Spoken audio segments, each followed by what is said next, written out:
Hello everybody, once again, I'm Jennifer. And I'm Evan. Welcome to Child Advocacy, the Victim Services Mindset.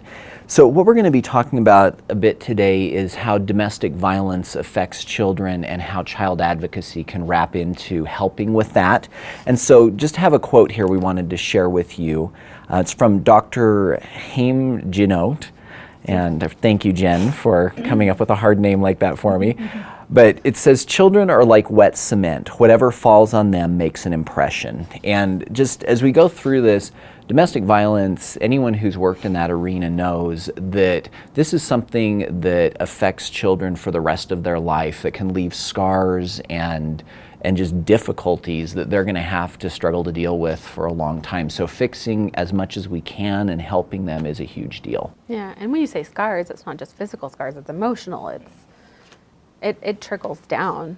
It's a whole effect. And so many of you work with police agencies, sheriff's departments on a regular basis. And we have victim services throughout this state. We have amazing victim advocates with every single department that I can think of. Victim advocates are already aware of the domestic violence, and they're already involved in helping the families in domestic violence or other crimes and things like that. Because it's not just domestic violence, but that's a big piece in this. And so then you take that role of the victim advocate and you look at the different types of cases they get, like I said, not just domestic violence. And you can see how easily a victim advocate is almost a child advocate in their own right, and they don't even know it. Right. And that's what I've come to find working here after a year, and that when you look at the cases that they work on, they involve children all the time.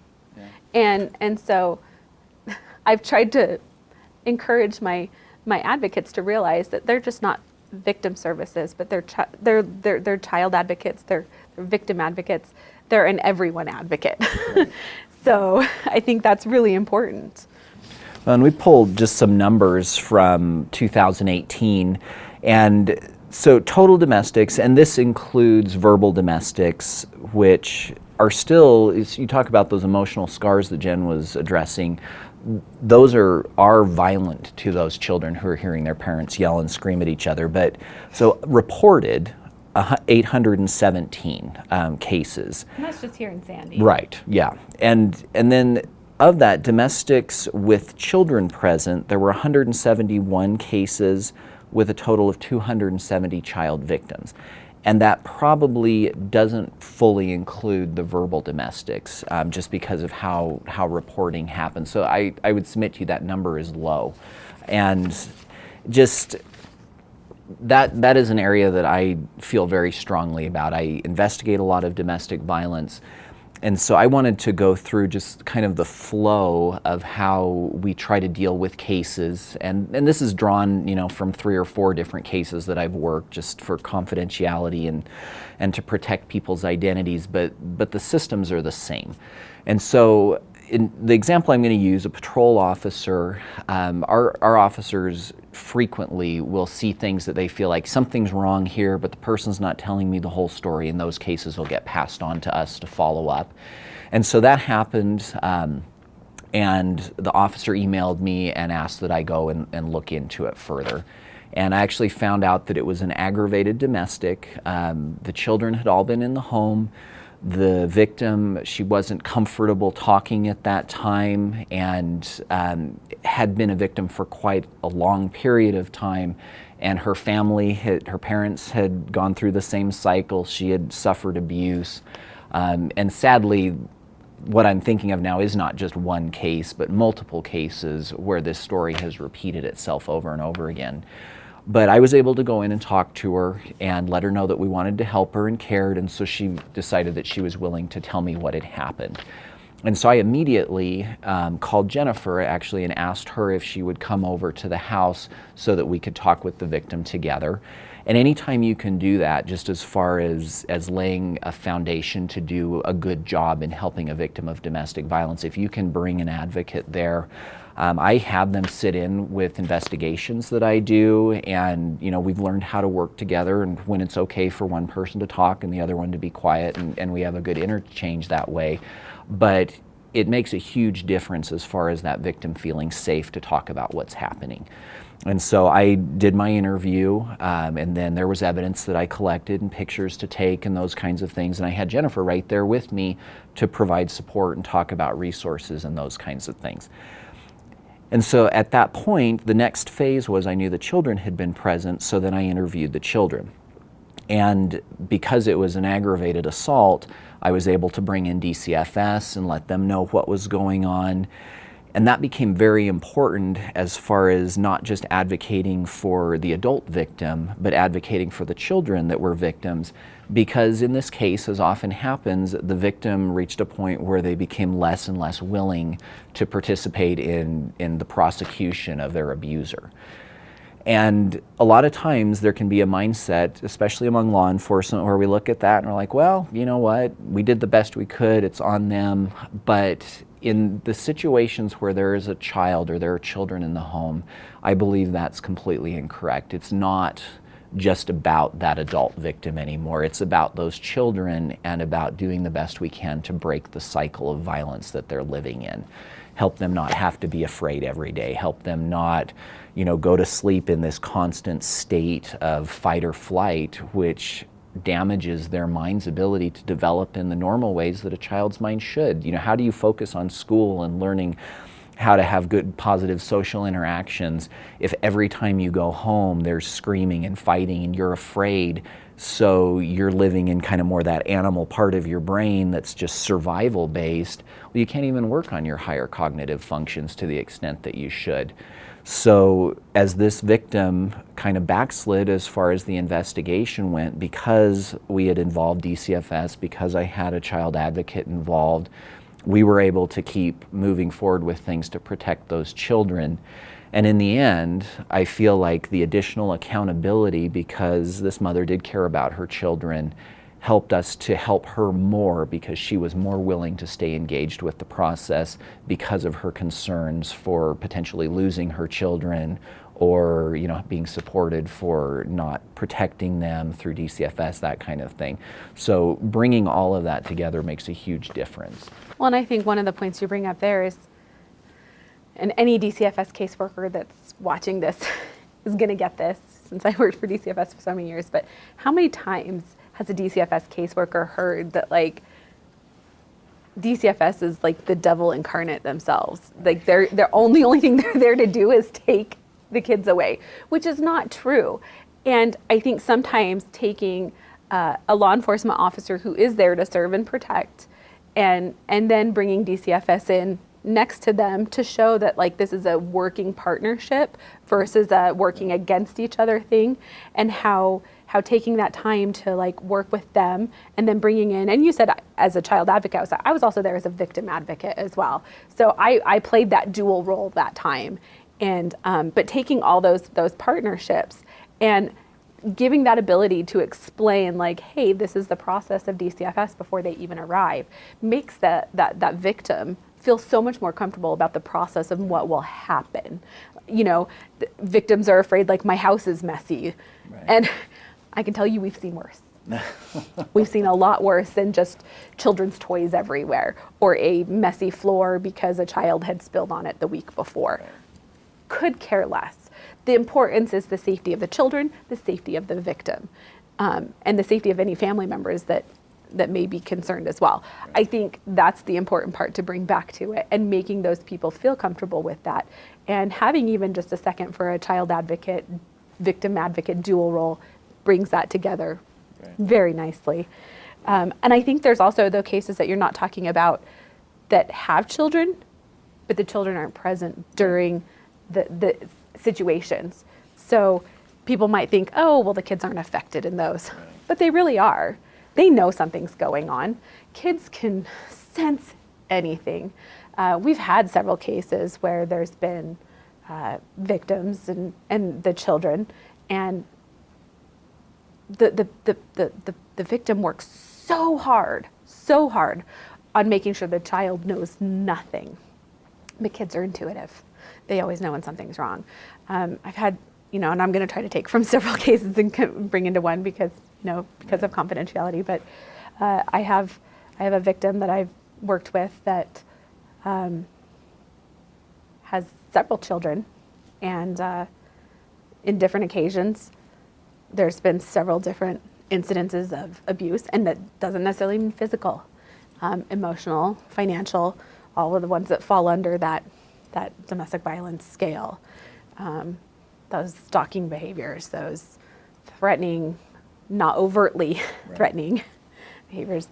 And while this stuff is happening mainly with the victim, because of course that's the person you're quote unquote obsessed with, it was trickling down to the kids, and you could see that they weren't doing well in school, and then things were happening in school and getting all of those things together. So, finding a resource for the family where they can seek therapy and feel safe, and then finally coming around for it's those cases that are frustrating where so many things are happening, but they are not considered crimes. And so not only do law enforcement get frustrated because this is a house that they're going to on a regular basis and can't do anything, but these are things that keep happening to a victim and they feel like they're not being supported. And I think that's very hard too, especially when there's kids present. I'm kind of going off the topic here, but I think part of that is important. But when you get those services and you talk with law enforcement, you figure out how to finally land a charge on that person and hold them accountable. And then you're getting the therapy services for the kids, and even for the mom if they need it, or the aunt or whoever's the guardian, of the kids. And then if DCFS has to be involved again, making sure that either the victim advocate or a child advocate, or if you're both, great, talks to the mom and helps them understand all the different areas of services that are needed. I mean, every victim advocate knows about the crime victims reparations and other things that can support those through those tough situations. So I think those are important. And it feeds back into this partnership, with the Division of Child and Family Services, I feel like specifically in this situation, but also with the schools and everything, where there's not all domestics are going to be such that DCFS is going to open a case.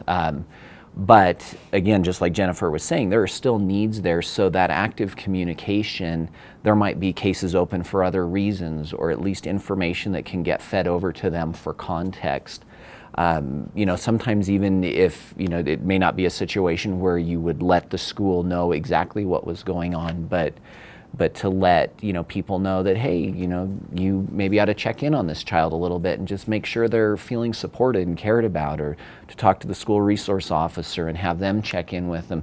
There's so many things that we can do with this mindset of working together that, again, really don't take any more time. They can be a phone call, they can be an email, there's somebody reaching out, in the moments they have, but give this child the support to know that, there can be healthy relationships out there. There are people that care about me. There's support. You're not going to wave a wand and make this problem go away from their life. It is their life. It's what they live in. So it really comes down to giving them the tools and the support to where hopefully they're going to be able to move beyond it as they grow up and see that they could choose a different kind of life. And I think as we work together, we actually have a shot to do that. Yeah, and I think that what we're sharing right this second is the common denominator in everything that we're talking about in this video is the children. And I think, sorry, that kind of brings about the role of the child advocate, whether it's with a police department, a sheriff's department, an outside agency. There's an agency here in Salt Lake that has their own child advocates. And I think that's great. They're working in it within their own agency to figure out the resources they needed and the spaces that they saw that needed to be filled. And this is an agency that we communicate with regularly and get the support and vice versa. So it is again a mindset. It's all about how you utilize what a child advocate looks like. And while everybody doesn't have the option to create a child advocate within their agency, you may already have somebody filling that role. I've already thrown out to you that during his example, I was actually a child advocate and a victim advocate. I was there for both. Excuse me. And so I kind of want to throw it back out to my victim advocates. So in our agency, our victim advocates receive the person crimes in their caseload. They review them. We get close to, I think this last year we had about 1,894 cases. I want to say, I'm not close to perfect on that one. And within those, there were several domestic violence cases, other cases, child sexual assault cases. Those cases they handled. And again, they had children. So how are my victim advocates not child advocates as well? You know, and then there were those cases that were more specialty that they felt were somebody that either you could deal with or I could deal with, and they handed them over to us. And those cases were more of like the if there's suicidal parents, those underlying, I guess those aren't the underlying needs. Those are the overt things that you're seeing happening. If one parent's an alcoholic and it's disrupting the family, right. Trying to reach out to that family to see how they can support them, whether that was you or me. Right. Providing resources and ideas. And then, so within that time, we got 196 cases out of those. And those, again, were maybe some of like the children that were suicidal or out of control, or were showing behaviors unlike an everyday child that just attends school and goes home is with our family. I don't know. Like there's no, I don't consider anything normal at this point in time anyway.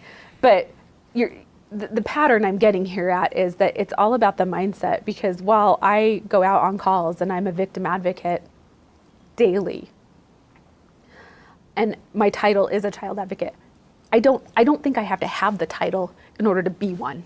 Right. And I think that's the important part. I think an officer can actually be a child advocate. Yeah. I think it goes back to that mindset of community policing, in that sense that you've had, where you're trying to build up the community and work with it instead of fix everything. It's more about those resources and that mindset and just that collaboration. Everything that we've been talking about in the last videos that makes it work. So if there's an agency out there that wants to start it, especially talking in like regards to police departments, you have the child advocates already. Then it's just knowing about the resources for those children and those teenagers in the community. And sometimes I always think the child advocate is probably the wrong term, because we're not talking just about children. Right. We're talking about teenagers, and I know teenagers don't like to be called children. So I sometimes refer to myself as a youth advocate at that point in time. Right. You just never know. So I think those are important pieces just to remember. And if you're an agency that wants that support but can't figure out how to do it, reach out to another agency and say, hey, do you actually have somebody that does some sort of child advocacy? Reach out to those victim advocates and see what resources they have in your area. You'll just be surprised that communication, again, how it works. Well, and as you look at just kind of closing thought, at least from my side with this topic, is that if you think of an iceberg, you know, obviously what you see floating above the ocean is a very small percentage usually of the huge amount of ice that's underneath. And the same is true of domestic violence. One of the biggest problems when I talk to victims that I try to help them understand is that because this is something that's happening in secret, it makes it very difficult for people to intervene and help. But it is something that happens in the home, in secret, and that frequently people don't want to talk about. And so having the ability to proactively identify these families that have horrible things happening, you know, inside the homes, and nobody is helping them because maybe the victim's not ready to report yet. Again, if you're looking from this perspective of those children are also victims, well, they are a completely innocent victim. They did not ask to be put in that position. They have no control or choice over being there. So one of the things that we try to do is have multiple means of identifying these families that maybe aren't reporting so that we can get in there and help the victims and the victim children. One thing that we do is we have a spreadsheet where we've kind of identified the crimes that are most closely associated with domestic violence or family problems. We're throwing a picture of that. Yeah, that's coming on soon. So maybe you can't see me right now, right? But then we look for the high occurrence locations of those types of crimes, and then I'll cross-reference through and see if there's something else going on there that we should follow up on. We also do that just with high call volume addresses based on, again, kind of a more restricted type of crime that might indicate that there's a family that needs help there. And then I feel, as a police officer, it's important to point out to people that the biggest resource that we have as officers really are these victim advocates that are reading all of these reports, because of anybody in the police department, they might be one of the people who has the largest scale perspective of what's actually going on, where multiple officers might go to the same house and not pick up that that's happening between them. The victim advocate's going to see all of those cases and start to put those connections together. And so I have a spreadsheet where they put cases that they feel like I should follow up on, and we base that off of a screening protocol that we've put together of just different indicators that there might be domestic violence going on in that home. You know, obviously a lot of verbal domestics is a big one as far as my experience goes.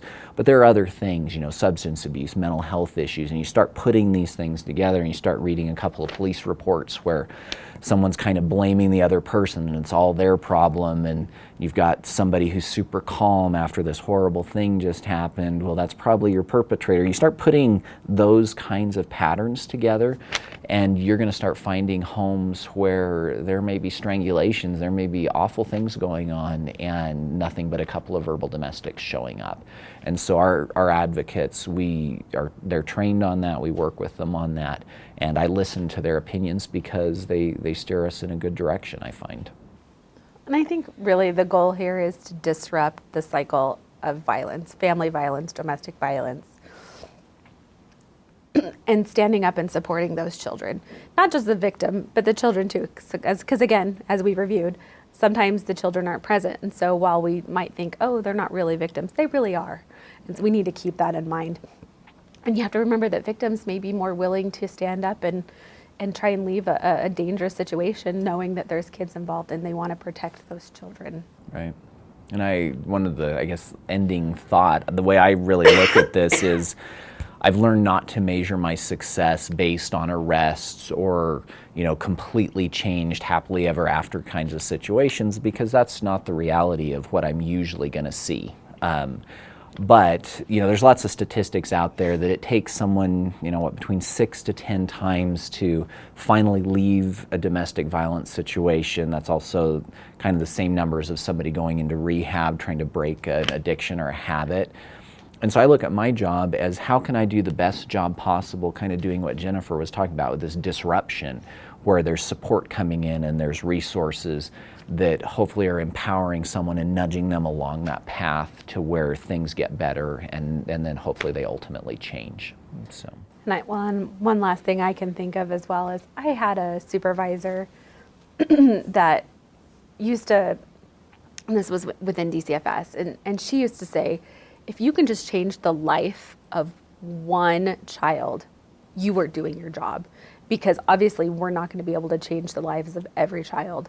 It's got to be up to them just as much as it is up to us providing the resources. And, you know, I think if you can find that one victim that you disrupt that 7 cycles for, and you're able to reach out to them and get them to get those to those services with DCFS or with a victim advocate or a child advocate or another agency, you're changing that one victim's life and those children's lives. And that's great. Like, you can't get any better than that. And then I think maybe we'll change those impressions in those wet cements. Right. I like that. So thank you again. This is a series of videos that we're completing here. Evan actually called them, I think, a gaggle of yes. videos. Works for me. But we're going to put up on the screen right now the list of the topics that are going to be covered in the next several videos. So you'll see those. And then below in the description area, you're actually going to find links for the following things. One is a survey to take just to give us feedback. We always love feedback, positive, bad, we want it all. And then there's a quiz. One of the things that we are working on doing is getting credit for everybody that will be viewing these videos. So if you take the quiz, we can prove that you've taken them, and you can get credit for watching these videos separately. And when I say credit for everybody, we're looking for posts, we're looking for any of the officers that need credit for ongoing training, CEUs for social workers, and we're looking into educationally what that looks like as well. So please stick with us, watch these videos. They're going to be super helpful, and you'll get credit for them, of course. So, and then finally, we've got an information and resources link that we're just going to have a whole host of information that we're going to be sharing that might be important for you guys to look up or access at any point in time after this. And then finally, what you'll see coming across the screen is also our contact information. I think that's very important for everybody to have. It'll also be in the description below as well. So if there's any questions, feel free to reach out to us. And so we hope that you'll stick with us and give the rest of the trainings a view.